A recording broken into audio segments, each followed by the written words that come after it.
जम्मू कश्मीर व हरियाणा प्रदेश में विधानसभा चुनाव के आए नतीजों में हमारी पार्टी की जो स्थिति रही है, तो उसके बारे में मैं ये कहना चाहूँगी कि हरियाणा कृषि प्रधान प्रदेश है। यहाँ कृषि से जुड़े खासकर जाट समाज के लोग बीजेपी की केंद्र व राज्य सरकार की भी किसान विरोधी रही नीतियों व कार्यशैली आदि से कतई भी खुश नहीं रहे हैं और अभी भी खुश नहीं हैं, जिसकी खास वजह से ही बीजेपी को सत्ता में आने से रोकने के लिए इस बार जाट समाज का अधिकांश वोट कांग्रेस पार्टी को ही चला गया, जिससे फिर इनेलो व बीएसपी के बने गठबंधन को भी इस समाज का वोट एक आधी सीट को छोड़कर लगभग ना के बराबर ही मिला है। लेकिन इनकी जातिवादी मानसिकता की वजह से जाट समाज का वोट बीएसपी उम्मीदवारों को तो बिल्कुल भी नहीं मिला है, जबकि बीएसपी का दलित बेस वोट पूरा का पूरा इनेलो के उम्मीदवारों को ट्रांसफर हुआ है।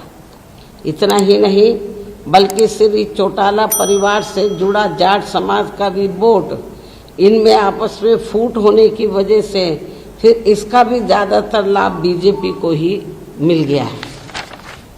वहीं दूसरी तरफ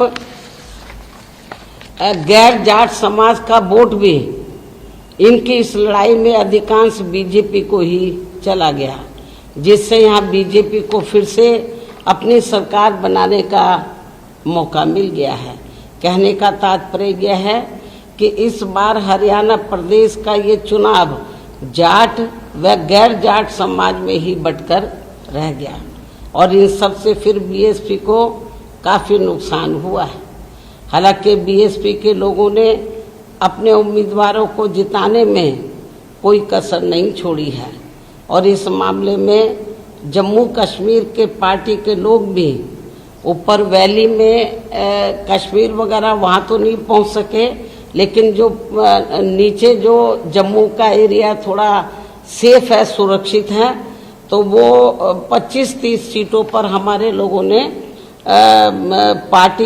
हमारे लोगों ने बहुत प्रयास किया कि पार्टी की बात आगे बढ़े और हमने कुछ कैंडिडेट भी खड़े किए हैं जम्मू रीजन में और वहाँ पर हमारे लोगों को वोट पड़ा है। सीट तो नहीं निकाल पाए, कुछ सीटों पर अच्छा खासा वोट मिला है।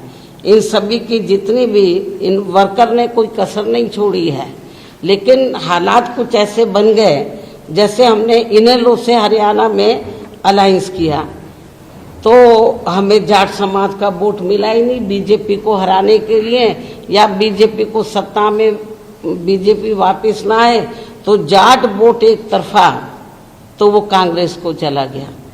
तो बीएसपी के कैंडिडेट को केवल दलितों का वोट ही पड़ के रह गया।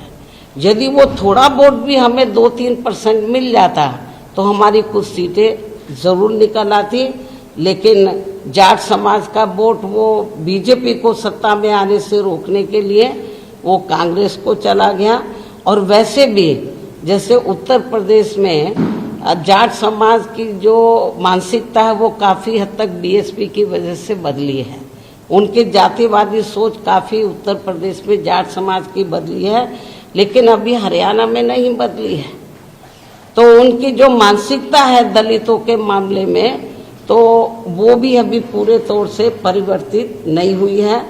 और यूपी में हुई है, हमारे एमएलए भी बने हैं और जब मेरी सरकार बनी 2007 में पूर्ण बहुमत की तो वहाँ पर हमने जाट समाज के कई लोगों को मंत्री आदि भी बनाया है। तो हमें यूपी की तरह अभी इनकी मानसिकता को हरियाणा में बदलना होगा, जो अभी पूरे तौर से नहीं बदली है। तो लेकिन इसके बावजूद भी हमारे लोग मैदान में डटे रहे और उन्होंने प्रयास किया कि अपनी पार्टी के कैंडिडेट जीतें, अच्छा वोट पड़े। इसके लिए मैं जम्मू कश्मीर व हरियाणा प्रदेश में जो पार्टी के लोग हैं उनकी मैं बहुत बहुत आभारी हूँ। इसके साथ ही यहाँ मैं ये भी बताना चाहती हूँ, ऐसी ये स्थिति जो अभी आई है खास तौर से हरियाणा में ऐसी स्थिति आगे भी पैदा हो सकती है। इसलिए अभी से ही हमें या अपनी रणनीति में भी अब हमें थोड़ा बदलाव करना होगा। क्या करेंगे वक्त आने पर आप लोगों को बता दिया जाएगा। इस प्रकार से इन सब बातों को ध्यान में रखकर अब हमें दिल्ली में यहाँ जल्दी ही होने वाले, महाराष्ट्र में भी होंगे वैसे तो चुनाव और झारखंड में भी होंगे, हम इन तीनों स्थानों पर चुनाव लड़ेगी हमारी पार्टी। तो खास तौर से क्योंकि मैं दिल्ली में प्रेस ले रही हूँ और यहाँ पर मैं आप लोगों के बीच में हूँ, मान्यवर श्री कांशीराम जी को मैं अपने श्रद्धा सुमन अर्पित करने आई हूँ, क्योंकि यहाँ मान्यवर कांशीराम जी की अस्थियाँ हैं। उनके आदर सम्मान में यादगार में ये स्थल बना हुआ है। तो जब मैं दिल्ली में रहती हूँ तो मैं यहाँ जरूर आती हूँ। तो इसलिए जब मैं इधर आई हूँ तो मैंने सोचा मीडिया के लोगों से बहुत दिन से बात भी नहीं हुई है, तो दिल्ली के मीडिया के लोग नाराज ना हो जाए कि बहन जी हमें महत्व नहीं देती है। तो मान्यवर श्री कांशीराम जी की पुण्यतिथि के मौके पर तो मैंने सोचा कि मैं आप लोगों को अपनी बाइट दे दूं इस मौके पर और आप लोगों से मिल भी लूं। इस प्रकार से इन सब बातों को ध्यान में रखकर अब हमें दिल्ली में, खास तौर से मैं दिल्ली की बात कर रही हूँ, हमारी पार्टी महाराष्ट्र में भी चुनाव लड़ेगी असेंबली का, झारखंड में भी लड़ेगी, वहाँ हम लोग जी जान से लगे हुए हैं। दिल्ली देश की राजधानी है, यहाँ पर भी हमारा पूरा प्रयास रहेगा कि हमारी पार्टी बेहतर रिजल्ट लाए। और इस बार तो ऐसा लगता है तिकोनी लड़ाई होगी, तो कांग्रेस अलहदा, आम आदमी पार्टी अलहदा, बीजेपी अलहदा, तो इस तिकोनी लड़ाई में हो सकता है कि हमारी पार्टी को कुछ फायदा हो जाए। डायरेक्ट फाइट में हमें नुकसान होता है, जब 3 कोनी 4 कोनी लड़ाई होती है तो उसका हमें लाभ भी मिलता है। तो इस प्रकार से इन सब बातों को ध्यान में रखकर अब हमें दिल्ली में यहाँ जल्दी ही, खासकर दिल्ली में यहाँ जल्दी होने वाले विधानसभा चुनाव में भी काफ़ी सावधान रहना होगा। ये जो भी कुछ हरियाणा में हुआ है या पार्लियामेंट के चुनाव में जिस तरीके से आरक्षण बचाओ, संविधान बचाओ की आड़ में वीकर सेक्शन के लोगों को गुमराह किया और उनका वोट काफ़ी हद तक इन्होंने बांट दिया, तो इन सब बातों को ध्यान में रखकर तो दिल्ली के लोगों को भी काफ़ी सावधान रहना होगा।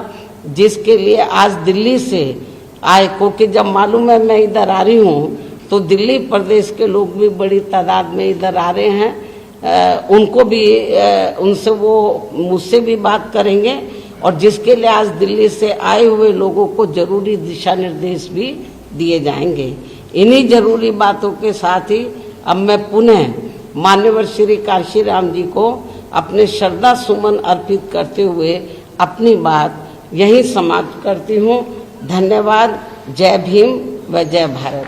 एक सवाल है कि कहाँ चली रहेगी हरियाणा चुनाव में जो गठबंधन किया है कि जाटों का वोट ट्रांसफर नहीं हो पाया? क्योंकि हरियाणा में मैंने बताया कि अभी वहाँ पर जो जाट समाज के लोग हैं, उत्तर प्रदेश की तरह, उत्तर प्रदेश में तो जाट समाज की जातिवादी मानसिकता जो दलितों के प्रति काफ़ी हद तक बदली है हमने, लेकिन अभी हरियाणा में जो जाट समाज है उनकी जातिवादी मानसिकता अभी तक बदली नहीं है।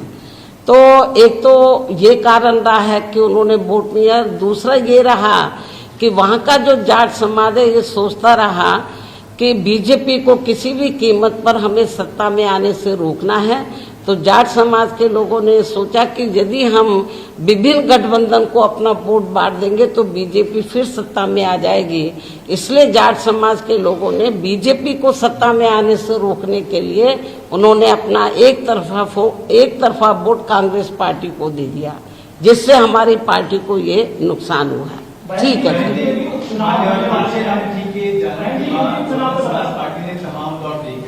सत्ता में भी रही, फिर अभी जो स्थिति वो भी हम सबके सामने है। पिछले दिनों आपने अपना एक दुख जताया था कि जो हमारे समाज के लोग हैं, जाटो समाज के लोग, उन लोगों ने भी, आप पूरे दलित समाज की बात करो ना, वो कांग्रेस के बहकाव में आ गए और समर्थन, लेकिन अब नहीं आएंगे।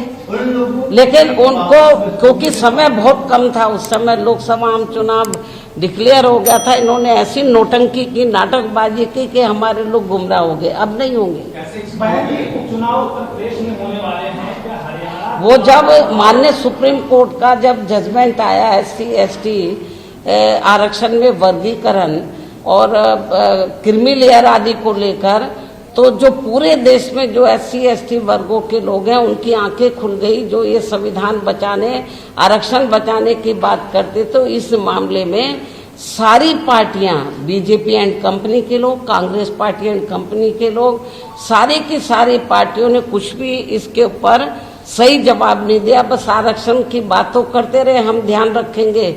लेकिन माननीय सुप्रीम कोर्ट में जब ये मामला आया तो सेंटर की ओर से जो सरकारी वकील होते हैं, कांग्रेस के भी, तो सबने माननीय सुप्रीम कोर्ट ने जो जजमेंट दिया उनकी हाँ में हाँ मिलाया है।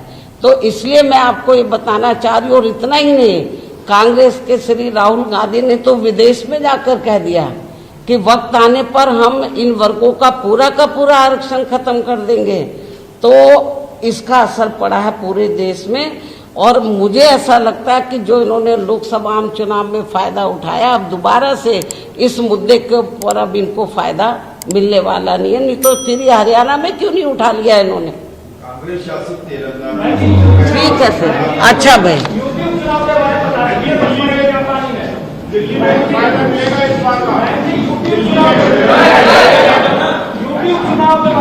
यूपी में जो 10 सीटों पर विधानसभा के बाई इलेक्शन हो रहे, हमारी पार्टी 10 सीटों पर अकेले अपने बलबूते पर ये चुनाव लड़ेगी।